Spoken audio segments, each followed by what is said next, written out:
Hello guys.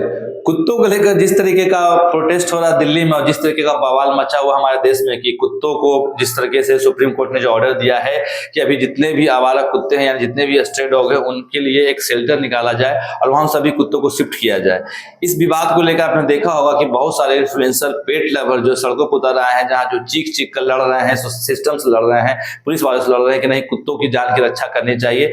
जबकि supreme court ने order में उन्हें कहीं मारने का आदेश नहीं दिया, उन्हें सिर्फ ये कहा गया है जितने भी आवारा कुत्ते हैं उन्हें उठाकर एक शेल्टर होम में रख दिया जाए। इससे बढ़िया एडवाइस और क्या होगी। लेकिन इन जाहिल लोगों को ये समझ में नहीं आ रहा, इन जो इन्फ्लुएंसर हैं जो 4 रील के चक्कर में, अपने व्यूज और फॉलोवर के चक्कर में ये नहीं देख पा रहे हैं कि आखिर जो डॉग से जो हमले होते हैं, जो डॉग बाइट हुए हैं पिछले 2-3 सालों में भारत में, वो मामले काफी बड़े हुए हैं। इन्हें बस अपने व्यूज चाहिए, बट सच्चाई कुछ और है। आपको मैं सच्चाई बताता हूँ इस वीडियो के माध्यम से कि इंडिया में जो पिछले 3 सालों का डाटा है उसके गवर्नमेंट डाटा के हिसाब से आप स्क्रीन पे देख सकते हैं कि पिछले साल करीबन कुत्ते के बाइट करने से करीबन 37 लाख लोगों को कुत्तों ने बाइट किया। 37 लाख आवारा कुत्तों ने लोगों को काटा, जिसमें से 15 साल से कम बच्चों की जो औसत है वो है करीबन 7 लाख के आसपास। यानी 37 लाख में समझ लीजिए 7 लाख ऐसे बच्चे थे जिनकी आयु 15 साल से कम थी।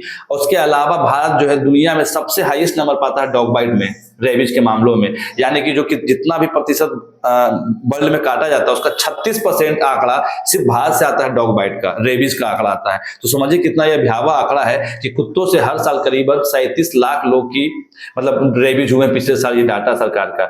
इसके अलावा ये भी कहा गया कि हर दिन का अगर डाटा देखें तो हर दिन करीबन 20 से 30 हजार डॉग बाइट्स भारत में होते हैं, अलग अलग राज्यों में।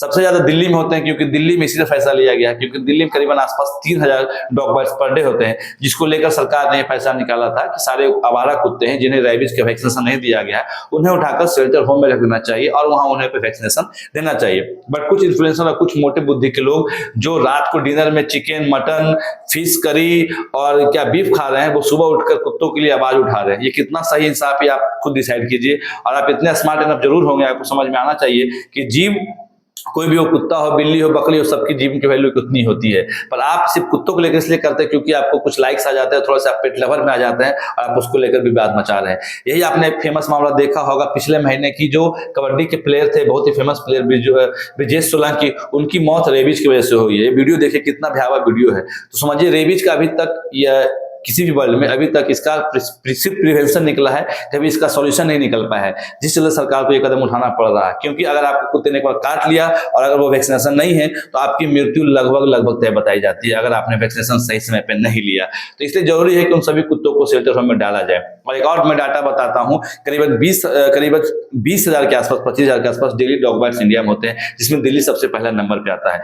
इसके अलावा कई ऐसे मामले जहां कुत्ते काट लेते हैं, उसके बावजूद कोई लोग नहीं पहुंच पाते हैं डॉक्टर के पास उपचार के लिए, उनकी मृत्यु हो जाती है, जो डाटा रिकॉर्ड में भी सरकार के नहीं आती है। और करीबन पिछले 1 साल में जो सबसे ज्यादा मामले देखे गए उसमें से करीबन 15 साल से जो कम के बच्चे होते हैं, इन्फेंट्स हो, जो 2 साल के, 3 साल के, 4 साल के, 5 साल के, सबसे ज्यादा डॉग बाइट्स के मामले इन बच्चों के एज ग्रुप के बीच में आया है, जो कि काफी खतरनाक है। और इन बच्चों में इम्यून सिस्टम भी कम होती है, जिसके वजह से इन्हें बचाना मुश्किल हो जाता है। ये फैसला काफी सही है मेरे हिसाब से।